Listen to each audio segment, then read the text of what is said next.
আসসালামু আলাইকুম। অষ্টম শ্রেণীর শিক্ষার্থীরা আগামী 15/7/2024 তারিখ তোমাদের বাংলা বিষয়ের উপর ষান্মাসিক সামষ্টিক মূল্যায়ন 2024 অনুষ্ঠিত হবে।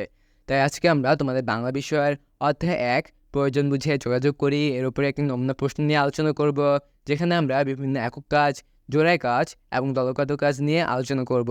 তোমরা যদি এই নমুনা প্রশ্নটি ভালোভাবে অনুশীলন করতে পারো তাহলে তোমাদের পরীক্ষার প্রস্তুতি ভালো হবে বলে আমি আশা করি।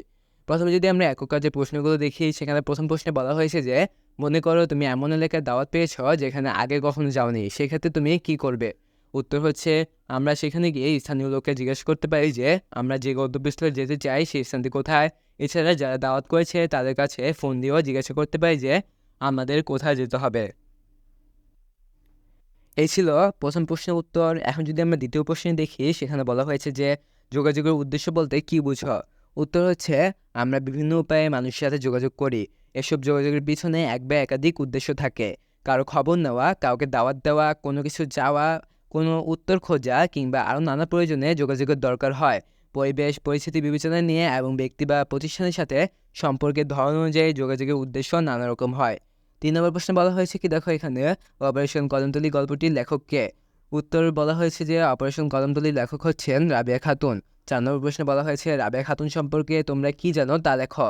উত্তর হচ্ছে, রাবেয়া খাতুন 1935 সালে জন্মগ্রহণ করেন। তিনি মূলত কথা সাহিত্যিক ছিলেন। তার মেঘের পর মেঘ, মধুমতি, কখনো মেঘ কখনো বৃষ্টি এসব উপন্যাস থেকে চলচ্চিত্র নির্মাণ করা হয়েছে। ছোটদের জন্য তিনি অনেক গল্প এবং উপন্যাস লিখেছেন। তিনি 2021 সালে মৃত্যুবরণ করেন।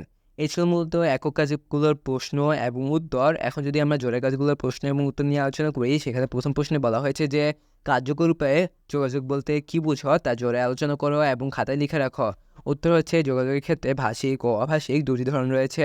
দৈনন্দিন জীবনে আমরা লিখে, বলে, ইশারা ও অঙ্গভঙ্গির মাধ্যমে একে অপরের সাথে যোগাযোগ করি। যোগাযোগের ক্ষেত্রে পরিস্থিতি বিবেচনায় রাখতে হয়। কাউকে জন্মদিনের দাওয়াত যেভাবে দেওয়া যায়, শোক সন্তপ্ত পরিবারের কারোর সাথে সেভাবে কথা বলা যায় না। কথা বলার সময় প্রসঙ্গকে বিবেচনায় নিতে হয়। তোমরা যেমন জন্মদিনের দাওয়াত যেভাবে দিতে পারবে, শোক সন্তপ্ত পরিবারের কারোর সাথে সেভাবে কিন্তু কথা বলতে পারবে না। এ সময় তোমাদের নিশ্চয়ই প্রসঙ্গকে বিবেচনায় নিতে হবে। মর্যাদা অনুযায়ী সর্বনাম এবং ক্রিয়া শব্দের ব্যবহারের দিকে খেয়াল রাখতে হয়। যোগাযোগের সময় উদ্দেশ্য অনুযায়ী চিন্তা অনুভূতি প্রকাশ যথাযথ হলো কিনা সেটি খেয়াল রাখতে হয়। ব্যক্তিগত যোগাযোগ ও আনুষ্ঠানিক যোগাযোগের উদ্দেশ্য একরকম হয় না। উদ্দেশ্য অনুযায়ী যোগাযোগের যথাযথ উপায় বেছে নিতে হয়। কোনো কোনো ক্ষেত্রে একই প্রয়োজনে একাধিক উপায়ে যোগাযোগ করার দরকার হয়। এই ছিল জোড়ায় কাজের 1 নম্বর প্রশ্নের উত্তর। এখন যদি আমরা 2 নম্বর প্রশ্নে দেখি, সেখানে বলা হয়েছে যে কি আবার হবে, আমার মতো ঘুম ধরেছে। এই কথাটি কতটুকু প্রাসঙ্গিক জোড়ায় আলোচনা করো এবং উত্তরটি লিখে রাখো।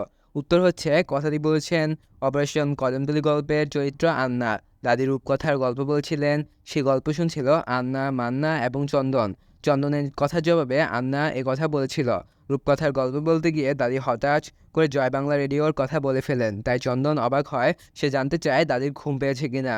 তারা মনে করেছিল দাদি বুঝি কথার খেয়ে হারিয়ে ফেলেছেন। এমন অবস্থায় চন্দনের কথার পরিপ্রেক্ষিতে আন্নার কথা প্রাসঙ্গিক। এই ছিল মতো জোড়ায় কাজগুলোর প্রশ্ন এবং উত্তর। এখন যদি আমরা দলীয় কাজের প্রশ্নগুলো দেখি, সেখানে প্রথম প্রশ্নে বলা হয়েছে যে যোগাযোগের মর্যাদাসূচক শব্দ বলতে কি বুঝো তা দলীয়ভাবে আলোচনা করো। উত্তর হচ্ছে, যোগাযোগে বাংলা ভাষায় 3 ধরনের সর্বনাম ব্যবহার করা হয়: সাধারণ সর্বনাম, মানী সর্বনাম এবং ঘনিষ্ঠ সর্বনাম। একই সঙ্গে মর্যাদা অনুযায়ী ক্রিয়ারূপও 3 ধরনের: সাধারণ ক্রিয়ারূপ, মানী ক্রিয়ারূপ এবং ঘনিষ্ঠ ক্রিয়ারূপ। এই সম্ভবত আজকের নমুনা প্রশ্নের প্রশ্নগুলো এবং উত্তরগুলো। এরপরের ক্লাসটি দেখার আমন্ত্রণ জানিয়ে আজকের মতো এখানেই শেষ করছি। ধন্যবাদ সবাইকে।